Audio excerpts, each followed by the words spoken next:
Je vous dis bienvenue à ce dernier, à l'ultime numéro de Berceuse Farafinoise, en tout cas pour ce qui concerne ces lectures commentées de Tiapalo Tango.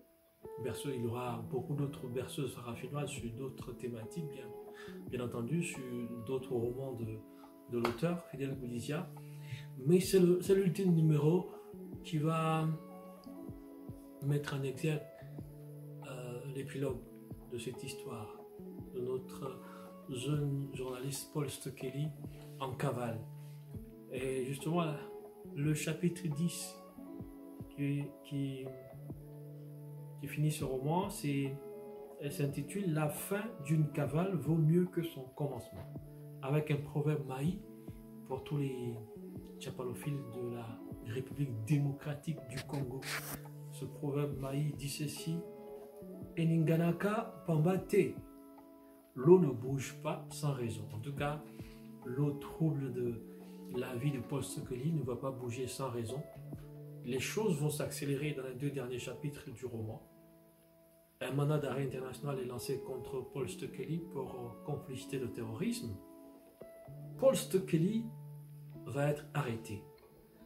Ça, c'est peut-être le secret pour ceux qui vont lire le roman. Comment il sera arrêté? En tout cas, c'est avec une certaine complicité de vieux Tokos. Mais en tout cas, la police va arrêter, la police de Klukwiland va arrêter Paul Stokeley. Et il sera détenu avant, bien sûr, son extradition vers Dougoutiana. Il sera détenu dans une cellule, la fameuse cellule Boiron, à Klukwiland. Je vous propose de commencer par la page 295 pour comprendre un peu la fin de ce roman. Bien sûr, ce n'est pas pour vous enlever le goût de la lecture. Hein. Le goût de la lecture reste intact pour le roman. Les taux de coercition mis en branle étaient impressionnants de froideur et d'efficacité. Il était contraint de passer la nuit sur le même matelas et sous la même couverture avec un jeune homme en perdition qu'une temporaire communauté de destin unissait. Le cachot était un lieu de pourrissement, mais le cachot couvait une régénérescence de l'âme et de l'esprit. Boiron n'était pas Robben Island, Paul n'était pas non plus Mandela. 27 heures de privation de liberté ne valaient pas 27 années. Rester derrière les barreaux avait ceci de régénérant qu'il suspendait le mouvement pour bonifier la réflexion. L'âme reprenait une once d'avance sur le corps.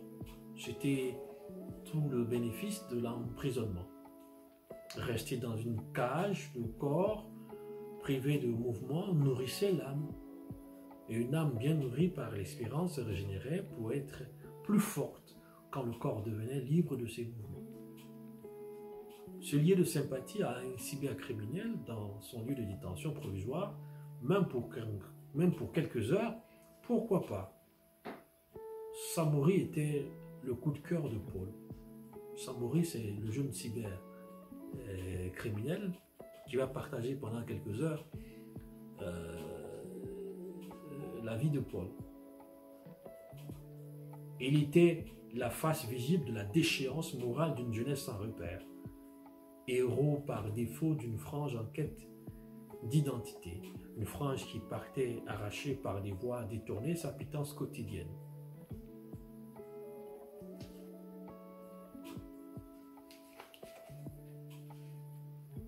Donc on voit que dans ce passage, Paul vit ses premières heures à Boiron, la cellule de service de renseignement, en attendant son extradition à Dougoutiana. Je vous propose la page 298. À la page 298,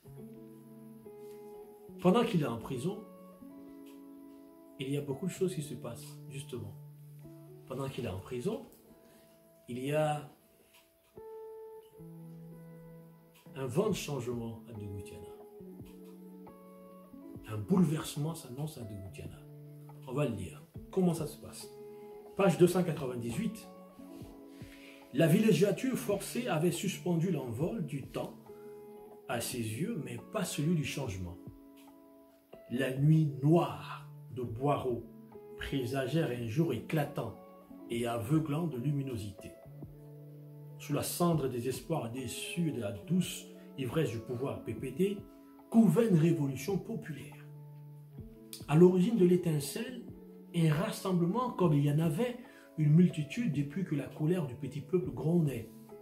Un rassemblement d'étudiants prit le relais des premières agitations du Front social.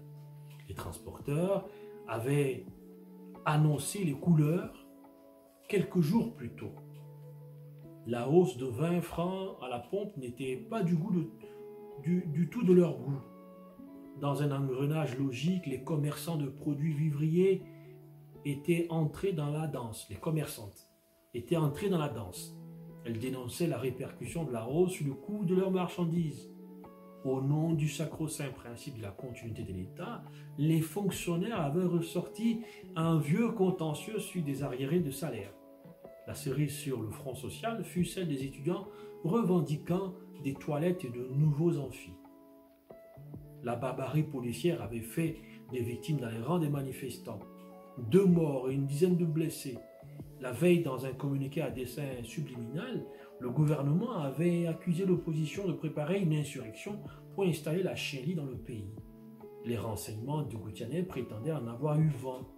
Les forces de sécurité s'étaient préparées pour parer à toute éventualité. Difficile de penser que de jeunes étudiants aux mains nues qui revendiquaient des toilettes et des amphis pour de meilleures conditions de travail étaient manipulés par l'opposition. Sauf bien sûr dans la tête de Koumba Tchéfing et des caciques de son premier cercle. On peut guérir de toutes les maladies, mais de l'ivresse du pouvoir et de la peur de perdre ses privilèges de palais, jamais. C'est une carie de l'âme. La froide répression des étudiants par des policiers déchaînés, conditionnés à broyer, casser de l'étudiant, avait déployé son spectre sur le campus. Une première victime avait été enregistrée. Un étudiant dans la foule de manifestants, gravement touché à l'œil par un jet de bombe lacrymogène, avait fortement saigné. Acheminé tardivement aux urgences, il avait succombé à ses blessures. L'expédition punitive des policiers se poursuivit dans les chambres. Brutalité, larcin, violence verbale avaient émaillé leur passage. Effrayée par l'invasion soudaine du campus par des policiers incontrôlables, une étudiante s'était jetée du haut du 4e étage de son bâtiment. Elle rendit l'âme, le cou rompu sèchement sous le poids d'une chute mal maîtrisée. Sa chute avait été filmée par d'autres étudiants calfeutrés dans leur chambre. L'horrible scène avait été diffusée sur Internet, suscitant émoi et colère au-delà des frontières du pays.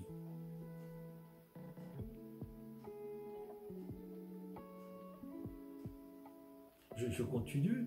Au journal télévisé, le ministre de l'Intérieur avait allumé un contre-feu. Il dénonça l'infiltration parmi les manifestants de personnes armées qui nourrissaient de lugubres projets. Mais on connaissait bien la rengaine de l'après-répression servie quand il fallait dresser le bilan des heures chaudes de la journée. Le ministre croyait avoir calmé le jeu en quittant le plateau de télé. Il se trompait. La nuit fut décisive pour Dougoutiana. L'histoire du pays bascula à nouveau dans l'incertitude de l'intrusion militaire dans l'arène politique. Les militaires étaient revenus avec fracas. Dougoutiana fut brutalement tiré de son sommeil par des tirs d'armes automatiques. Les militaires avaient pris possession d'endroits stratégiques dans la capitale sans résistance. Des bruits de friture à l'antenne indiquaient que les émetteurs radio et télé avaient été mis hors d'état de fonctionner. Un groupuscule de jeunes officiers avait décidé de dégager Koumba Tchéfing et la machine du PPD. Et puis je vous propose page 334. Page 334. À KwaZulu, l'annonce du coup de force avait donné lieu à des scènes de liesse populaire. Klaxons et cris de joie s'entremêlèrent dans une hystérie collective indescriptible. Une ambiance particulière régnait dans la cour familiale de Paul. Au bout de la corde du destin national se tissait un autre destin plus personnel. Une horde de jeunes avait bruyamment réveillé la maisonnée, scandant d'hystérique « Polo, Polo ». À KwaZulu, c'est comme ça que tous les jeunes l'appelaient. Surprise, la mère de Paul vint aux nouvelles. Le pays avait changé de maître et le nouveau maître du pays avait annulé toutes les poursuites contre les opposants. Paul pouvait rentrer tranquillement au pays. L'explication dans les termes les plus prosaïques du moins agité des jeunes fut explosée de joie la sexagénaire. Elle fonça dans sa chambre et en ressortit badigeonnée de kaolin. Dans la chambre, elle entonna le même chant qu'elle avait interprété à la naissance d'Isaac, son petit-fils. Alors, le chant, il dit ceci, et je vais le chanter. Ça va faire marrer. Le chant dit Motopuka si toka, toka dede toka. Alors, ça va donner ça. C'est la mère de... C'est une chanson qu'on retrouve, rappelez-vous, à la naissance d'Isaac et ici. Donc, dans la tradition de Paul, ça va donner ceci, comme ça. Motopuka si toka, toka dede toka. Motopuka si toka, toka dede toka. Motopuka si toka, toka dede toka. Motopuka si toka, toka dede toka. Bon voilà, je ressemble à un clown ce soir, mais c'est comme ça parfaitement que la mère de Paul exulte de joie quand elle apprend que tout le mandat d'arrêt, toutes les charges, n'est-ce pas, contre son fils sont annulées par les militaires qui ont pris le pouvoir. Et je vous propose cette partie, après cette ambiance, je vous propose la page 314. On va vers la fin quand même de cette histoire qui a commencé très difficilement et qui va se terminer. Peut-être avec beaucoup de joie. Paul va essayer de rentrer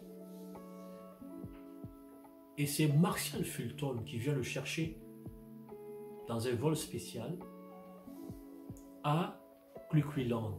Marshall Fulton, c'est l'homme d'affaires qui a créé le journal Le Fouineur, un journal dit indépendant. Mais dans la tête de Marshall Fulton, qui était homme d'affaires, c'était surtout une carrière politique qu'il visait. Donc Marshall Fulton, et aujourd'hui, on va dire la voie est libre pour Marshall Fulton après la déchéance de Koumatefin et le coup d'État militaire. Marshall Fulton va aller chercher donc Paul Stokeley dans un vol spécial à Cleveland. Et voici cette réflexion qui va terminer, qui va mettre fin à ce roman. Dans l'avion qui le ramène, Paul fait cette réflexion. Le paysage politique se recomposait. Mais qu'est-ce qui avait changé au fond? Pas grand-chose. Paul s'engagerait dans la politique pour penser changer les choses. Mais pour changer quoi? Les hommes, le système ou les deux? Les acteurs avaient peut-être juste changé à Degoutiana. Mais le nouveau scénario avait peut-être été écrit par les mêmes metteurs en scène. Fulton visait la lune présidentielle. Il pouvait atterrir dans les étoiles ministérielles. Il recruterait Paul dans son cabinet. Du journalisme à la communication, il n'y avait qu'un pas à franchir. Communiquant ou chargé de mission bombardée de voyage, prime de maîtresse. L'insubmersible, formule qui plombait une vie pure au départ. Pour combattre un système, il fallait l'intégrer sans certitude d'en sortir moralement indemne. Quand l'avion s'immobilisa, la préséance était aux passagers de la classe affaires. Paul respira un bon coup d'air frais en sortant de l'appareil. Il pensa à Solange, mais aussi aux intermèdes libidineux dont sa femme n'aurait jamais connaissance, Pamela et Sylvie. Il se mit à rire. Il avait une autre envie, boire un Tchapalo serré pressé à Kwazulu avec vieux Caïman, Toby et Bob. 2 jours s'étaient écoulés depuis le deuxième coup de force de l'histoire du pays. Il soufflait un air de déjà-vu sous les frileux tropiques de Dogoutiana. Mais aussi un air de Matopukasi Toka, Toka Dédé, Toka. En y pensant, Paul se dit qu'il était peut-être temps de rebaptiser Dogoutiana. On l'appellerait Dougoudiala, le pays où il faisait bon vivre à nouveau. Page 315, c'est ici que se referme ce roman. Dougoudiala est devenu Dougoudiala. Dougoudiana, pays abîmé, devient un pays où règne désormais la joie. Pourquoi? Parce qu'il y a eu changement de régime. Et comment un coup d'État militaire? Alors, est-ce qu'un coup d'État militaire peut provoquer autant de joie dans une démocratie? Si tant est qu'on était dans une démocratie. Voici la question. Voilà, un peu long ce soir, surtout avec cet intermède. J'espère que vous avez retenu la petite chanson de la mère de Paul Stokely. Ça donne ceci. Motopuka si toka, atoka dede toka. Voilà. Que retenir de Tchapalo Tango ou de cette histoire? D'un jeune journaliste, depuis le chapitre 1, d'un jeune journaliste qui n'était pas destiné à ce métier, étudiant en sociologie, qui voulait juste avoir un peu d'argent pour subvenir aux besoins de sa petite amie qui était enceinte. Il faut retenir simplement que le métier de journaliste mène à tout, à condition peut-être d'en sortir, comme le disait Janier. J'ai voulu aussi montrer que la lutte contre le terrorisme est un sujet délicat, qu'il faudra, je dirais, prendre avec beaucoup plus de sérieux, parce qu'elle engage la liberté d'expression, elle engage la liberté de la presse, elle engage nos libertés publiques, elle engage nos libertés individuelles. Et lorsque la lutte contre le terrorisme est menée dans un contexte déjà de gouvernance démocratique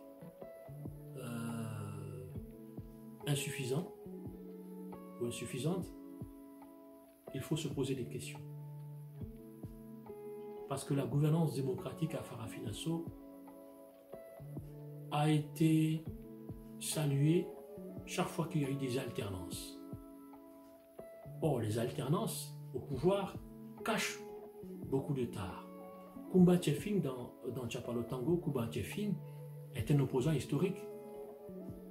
Et au bout de son premier mandat, Kumba Tchefing a oublié toutes les promesses en tant que président socialiste, d'obédience socialiste, a oublié toutes les promesses qu'il avait faites à un peuple qui l'avait attendu, qui l'avait espéré. Donc la question des alternances formelles dans les démocraties est posée dans Tchapalo Tango. Je laisse à chaque lecteur l'occasion de s'exprimer ou de faire sa propre opinion sur cette démocratie. Mais le but de Tchapalo Tango, c'était de montrer ça, effectivement. Cette concordance entre liberté de la presse, liberté d'expression, bonne gouvernance démocratique et lutte contre le terrorisme. Je travaille sur mon deuxième roman et je vous en donnerai des nouvelles dans quelques semaines, dans quelques mois. D'ici là, merci en tout cas d'avoir été au cœur de cet échange hebdomadaire qu'on a commencé depuis janvier. Je vous dis, restez connectés sur la page Tchapalodrome, série pressée, en tchapalophile. On se comprend, on discute, et que vive la liberté de la presse pour que vive la démocratie. À bientôt pour de nouvelles aventures.